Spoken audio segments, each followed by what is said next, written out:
Be ready for upcoming SSC Grade C and D exam, which will be held very soon.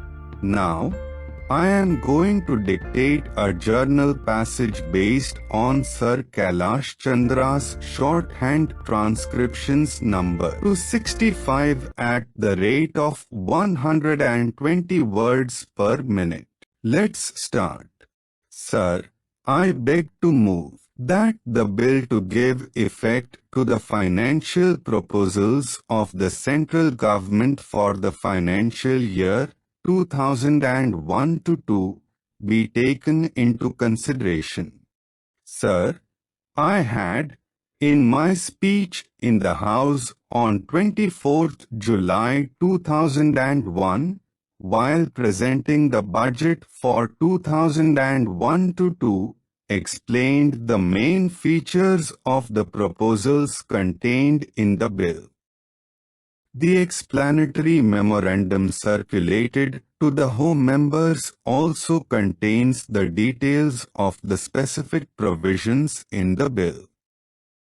I do not, therefore, propose to go over the detailed provisions of the bill once again. I feel gratified that the budget has evoked a great deal of interest, and during the debate on the budget in this House, a number of very constructive suggestions were made by the Home members with regard to some of the proposals contained in the bill.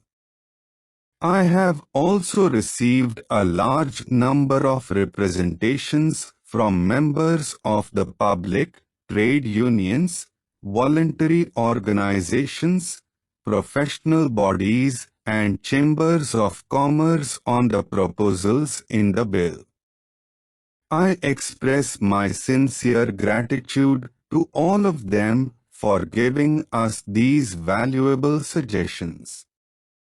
I would like to assure the Home members that we have given very careful consideration to all points which have been made with reference to my proposals. I had stated in my budget speech that I propose to make structural changes in our tax system.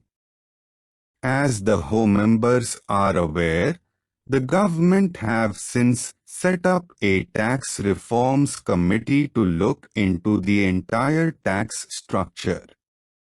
The committee has been directed to submit an interim report within 3 months and the final report by 28 February 2001. While I will come before the House with comprehensive proposals after the reports have been received, I seek the indulgence of the Home members to put forward proposals for amending some of the provisions in the Finance Bill 2001. Taking up the provisions for direct taxes, in line with our objective of giving a thrust to exports, I propose to increase the tax incentive for exporters under Section 80 HHC of the Income Tax Act. Profit on sale of exim scripts will be treated as exports profit in the proportion of the export turnover to the total turnover of the business.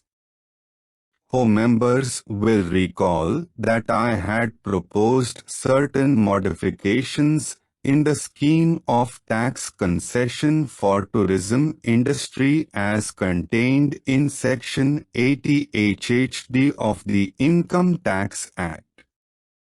Under the existing provisions, this concession is available only to approved hotels, approved tour operators and travel agents actually in receipt of payment from foreign tourists in convertible foreign exchange. The modification proposed in the bill was intended to secure that this tax concession would also be available where payments for providing services to the foreign tourists are received in Indian currency from another hotel, tour operators, etc. out of the funds obtained by conversion of foreign exchange received from the foreign tourists. In the various representations received by me, it has been pointed out that under the proposal in the bill, the tour operators would stand to lose. Recognizing the contribution made by the tour operators in attracting foreign tourists to this country, I wish to make it clear that extending the tax concession to hotels and travel agents will not be at the cost of our tour operators. With this end in view, I propose to move an amendment to the bill to secure that the receipts in foreign exchange eligible for computing the concession do not get reduced by the payments made to another hotel, tour operators, etc. for providing service to foreign tourists. Under a proposal in the bill, the tax concession available to Indian companies in relation to receipts of royalty, commission, fees and similar payments from a foreign source for export of technical know-how or rendering of services outside India is to be extended to the non-corporate resident taxpayers. I propose to further enlarge this tax concession and make it available to technical or professional services rendered from India to concerns abroad. This will, however, not cover cases where the technical or professional service is rendered to non-residents in India. I further propose to do away with the existing requirement of obtaining prior approval of the tax authorities in respect of agreements with the foreign concerns. Under an amendment to the Income Tax Act proposed in the bill, interests on sticky loans in the case of financial institutions and banks will be charged to tax only for the year in which interest is actually received or is credited to the profit and loss account, whichever is earlier.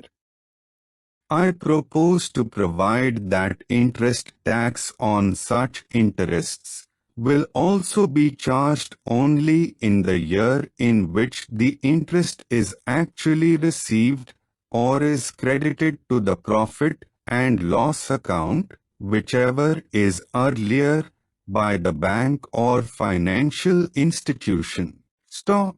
Thank you.